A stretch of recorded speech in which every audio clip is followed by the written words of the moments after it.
commit genocide. And yet they've never been used, except in the media case in the ICTR.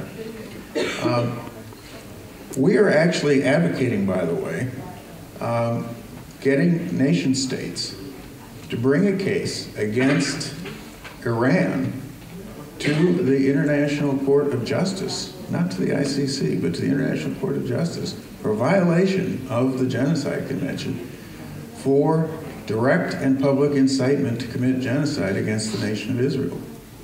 It could be done. No one's ever done it. You know, these cries that Israel must be destroyed and so forth are actually illegal in and of themselves under the Genocide Convention.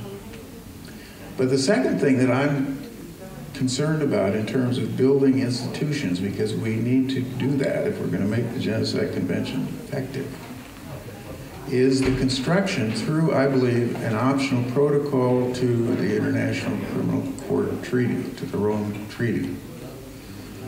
The construction of an international police force, which would have no other duty than to carry out arrest warrants issued by the pretrial chamber and the prosecutor of the International Criminal Court. Right now, the ICC has no teeth. It has no police to actually carry out arrests. They're dependent completely upon national police forces. Now, Interpol has its uses, but it doesn't have arrest powers.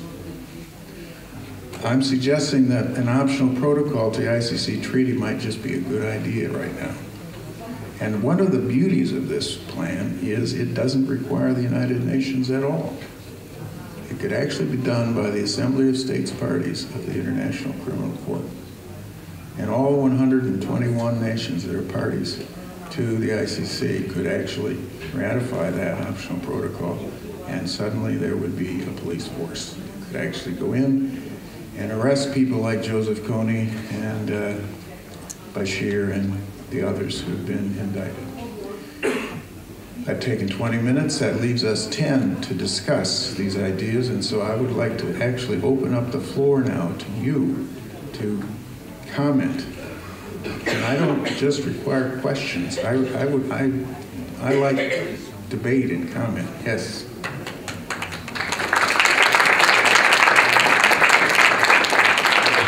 Thank you very much, Professor. I think your lecture, your talk, will take more than 10 minutes. And I suggest that after that, there's a chance for you to interact with them, because you've stirred a lot of questions, and I'm sure that there will be a lot of questions answered. So we'll try to take maybe 2 questions. Start with this Honorable Foreign Minister. Thank you very much. The former Foreign Minister of Turkey. This is a very, very important man. Actually, regarding Syria, whatever Turkey does means something different from what other countries do, so we have to be double as much careful regarding what we do in Syria. But regarding your comment, which was very valid, I have a question to raise and that we may discuss it.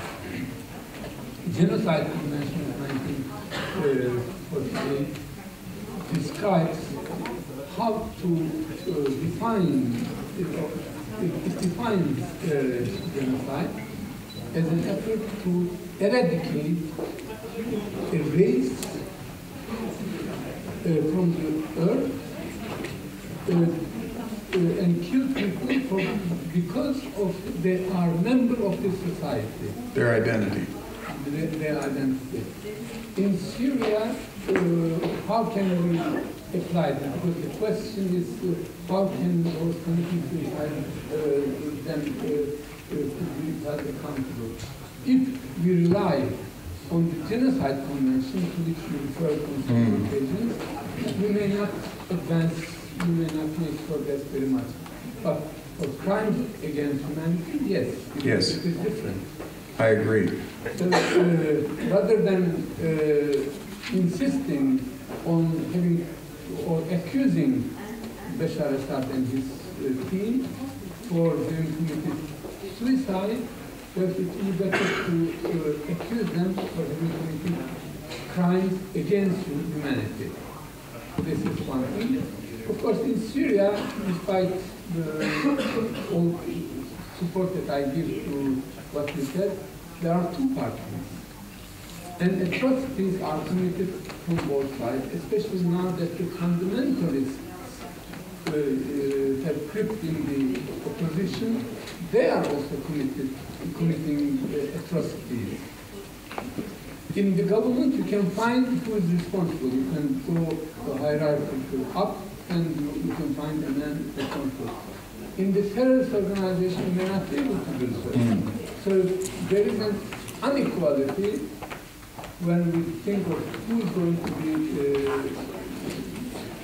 to be punished for this. If you have any comments on this subject, Mr. Foreign Minister, I completely agree with you, actually. I think most of the crimes being committed in Syria are crimes against humanity and not genocide. So I do agree with you. And Genocide Watch, by the way, doesn't try to get into these legal debates. Yes. Professor Gregory, thank you very much for your talk. Just a very short question. Your presentation was very inspiring, and I would have loved you to talk about the methods you said that are transferable from one country to another. You mentioned them, but I was hoping that you talk about them. But like my question is, you said, the title of your presentation, can crimes against humanity be stopped? And how can those committing them be held accountable? I think the question that should be asked is like, when are we going to react and prevent those crimes from happening before they happen, and then we start trying to look out how to put those who committed them into court. So like, what do you think about this? Thank you. I think the best answer actually was given by the group from the Auschwitz Institute. I think we need a long-term educational program to create educational programs that create anti-genocidal societies and cultures. In fact, from this meeting, I'm flying down to Kigali, Rwanda, where for a conference on preventing genocide. The Rwandan government has a very serious program to put genocide education in every school in Rwanda.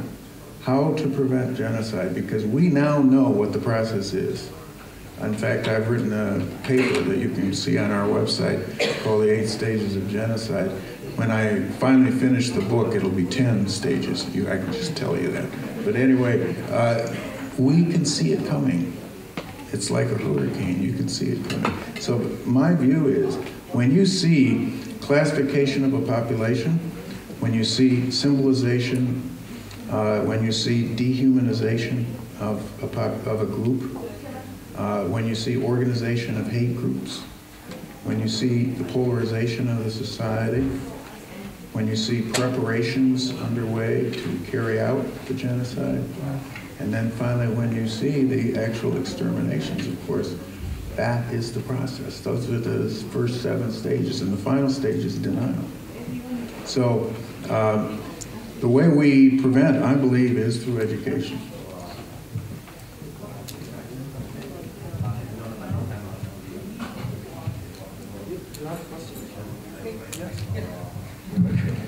Sorry, I was thinking somebody behind. Yes, thank you very much. It's very interesting, and thank you for starting up this important organization in '99. I have a question. How is your organization dealing with the Palestinian people and the conflict going on there?